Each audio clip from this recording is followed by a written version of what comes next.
Bonjour à tous, dans cette vidéo, nous allons voir comment résoudre un système linéaire avec des matrices.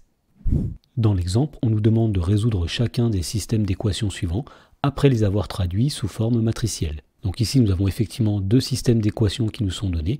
Et donc pour résoudre ces systèmes grâce à des matrices, nous allons commencer par faire un rappel. Alors, soit grand S le système linéaire de n équations à n inconnues x1, x2, etc., xn suivant. Donc la première équation de ce système est ici, c'est un nombre a11 fois la première inconnue x1, plus un nombre a12 fois la deuxième inconnue x2, etc. Et tout ceci est égal à un nombre b1. Donc on a n équations de ce type-là dans le système grand S, et donc la propriété à connaître, c'est que résoudre ce système est équivalent à résoudre l'équation matricielle ax est égal à b, où la matrice grand A, c'est la matrice carrée d'ordre n, dont les coefficients sont les nombres situés devant les inconnus dans le système d'équations. Ou la matrice B, c'est la matrice colonne dont les coefficients sont les nombres situés à droite de l'égalité dans le système d'équations. Et la matrice grand X, c'est la matrice dont les coefficients sont les inconnus x1, x2, xn. Et donc la dernière chose à savoir, c'est que si la matrice grand A est inversible, eh bien l'équation ax est égale à b est équivalente à x est égal à a puissance moins 1, c'est-à-dire l'inverse de a, multiplié par la matrice B.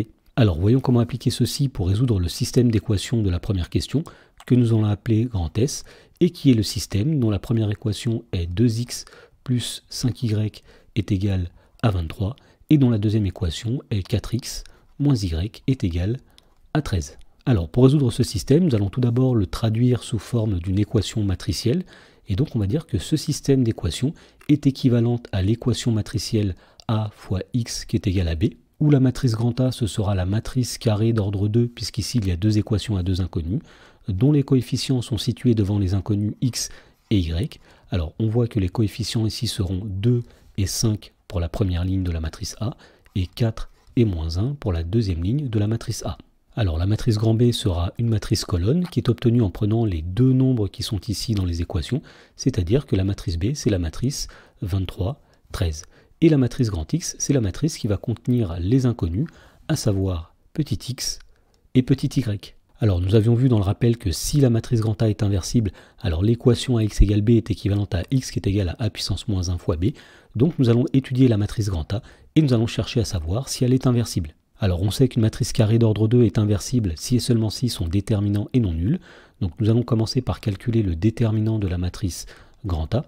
C'est le nombre obtenu en faisant ça fois ça moins ça fois ça. Autrement dit, le déterminant de A, c'est 2 multiplié par moins 1 moins 5 multiplié par 4. Alors 2 fois moins 1, ça donne moins 2, 5 fois 4, 20, moins 2, moins 20, ça va donner moins 22. Étant donné que le déterminant de la matrice A est un nombre qui est différent de 0, on sait que la matrice grand A est inversible, et dans le cas d'une matrice carrée d'ordre 2, on sait que l'inverse de la matrice grand A, c'est-à-dire la matrice A puissance moins 1, est obtenue en faisant l'inverse du déterminant, c'est-à-dire 1 sur moins 22, multiplié par la matrice obtenue tout d'abord en échangeant les coefficients diagonaux, c'est-à-dire moins 1 et 2, et en prenant les opposés des coefficients qui restent, c'est-à-dire moins 4 et moins 5. Et donc finalement, on obtient la matrice A à la puissance moins 1 en multipliant tous les coefficients de cette matrice par 1 sur moins 22. Donc tout d'abord, nous allons avoir 1 sur moins 22 fois moins 1, c'est-à-dire 1 sur 22. Ensuite, 1 sur moins 22 fois moins 5, c'est 5 sur 22. Ensuite, 1 sur moins 22 fois moins 4, c'est 4 sur 22. Et enfin, 1 sur moins 22 fois 2, c'est tout simplement moins 2 sur 22. Et donc à partir de là, on peut terminer la résolution du système grand S. Puisqu'on sait que A est inversible et qu'on connaît son inverse, on sait que ax égale b est équivalent à x qui est égal à a puissance moins 1 fois b. Autrement dit, le système grand S, qui est équivalent à a fois x est égal à b, sera équivalent à x qui est égal à a puissance moins 1 fois la matrice b.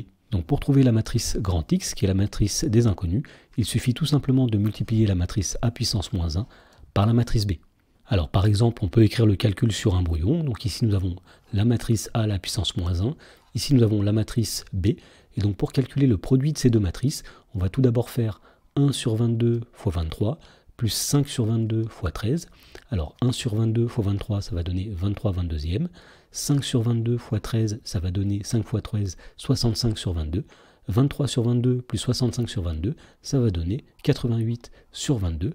Et de la même façon, on va calculer le coefficient qui est ici en faisant 4 sur 22 fois 23 plus moins 2 sur 22 fois 13. Alors 4 sur 22 fois 23, ça va donner 92 22e. Moins 2 sur 22 fois 13, ça va donner moins 26 22e. 92 moins 26, ça va donner 66 22e. Alors 88 sur 22 est égal à 4, 66 sur 22 ça donne 3, on en déduit que la matrice grand X, c'est la matrice dont les coefficients sont 4 et 3. Donc finalement, nous avons résolu le système d'équation grand S et nous avons montré que petit x est égal à 4 et petit y est égal à 3. Autrement dit, l'ensemble des solutions, c'est l'ensemble grand S qui contient une seule solution, qui est le couple 4, 3. Dans la question numéro 2, on nous demande de résoudre le système d'équation qui est ici. Alors nous allons appeler ce système grand S, et il s'agit d'un système qui possède 3 équations et 3 inconnues. Alors la première équation, c'est 2x moins y plus z qui est égal à 4. La deuxième équation est moins 3x plus 2y plus z qui est égal à 3. Et enfin, la dernière équation, c'est moins x plus 4y plus z est égal à moins 3. Alors, pour résoudre ce système d'équations, nous allons tout d'abord le traduire sous forme matricielle. Et donc, on va dire que ce système est équivalent à l'équation matricielle AX est égal à B, où la matrice grand A sera la matrice carrée d'ordre 3 dont les coefficients sont obtenus en prenant les nombres situés devant les inconnus dans le système d'équations. Donc la première ligne de A sera obtenue en prenant les nombres 2, moins 1 et 1. La deuxième ligne de A sera obtenue en prenant les nombres moins 3, 2 et 1. Et enfin, la dernière ligne de A sera obtenue en prenant les nombres moins 1, 4 et 1. Ensuite, la matrice grand B, c'est la matrice qui est obtenue en prenant les coefficients situés à droite de l'égalité. Autrement dit, la matrice grand B, c'est la matrice 4, 3, moins 3. Et enfin, la matrice grand X, c'est la matrice qui contient les inconnus, à savoir petit x, petit y et petit z. Ensuite, on sait que si la matrice grand A est inversible, eh bien l'équation possédera une unique solution qui est x qui est égal à a puissance moins 1 fois b. Et donc, puisqu'ici on est en présence d'une matrice carrée d'ordre 3, pour savoir si elle est inversible et pour trouver son inverse, on va utiliser une calculatrice. Alors, la première chose que nous allons faire avec une calculatrice, ça va être de saisir les coefficients de la matrice grand A. Donc, on va éditer ici la matrice grand A. Alors, il s'agit d'une matrice carrée d'ordre 3, donc elle possède 3 lignes et 3 colonnes. Alors, le premier coefficient est 2, le coefficient suivant c'est moins 1, le coefficient d'après c'est 1. Ensuite, dans la deuxième ligne, nous avons le coefficient moins 3, ensuite le coefficient 2, ensuite le coefficient 1, et enfin, dans la dernière ligne, nous avons moins 1, puis 4, puis 1. Alors, une fois qu'on a fait ceci, on va essayer de calculer a à la puissance moins 1, donc l'inverse de a. Si on obtient un résultat, cela voudra dire que la matrice A est inversible.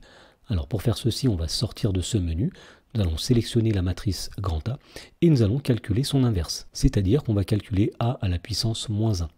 Alors lorsqu'on exécute, on trouve un résultat, cela veut dire que la matrice grand A est inversible et son inverse est la matrice qui est ici. Donc dans ce cas-là, on en déduit que le système grand S qui est équivalent à l'équation AX égale B est équivalent à grand X qui est égal à A à la puissance moins 1 multiplié par la matrice grand B. Et donc pour terminer, pour trouver grand X, on va tout simplement calculer le produit de matrice A à la puissance moins 1 fois B. Donc on va saisir les coefficients de la matrice grand B. Alors la matrice grand B, c'est une matrice qui possède 3 lignes et une colonne. Et donc les coefficients de grand B sont tout d'abord 4, ensuite 3, ensuite moins 3. Une fois qu'on a fait ceci, on sort de ce menu et on va calculer a à la puissance moins 1 fois la matrice B.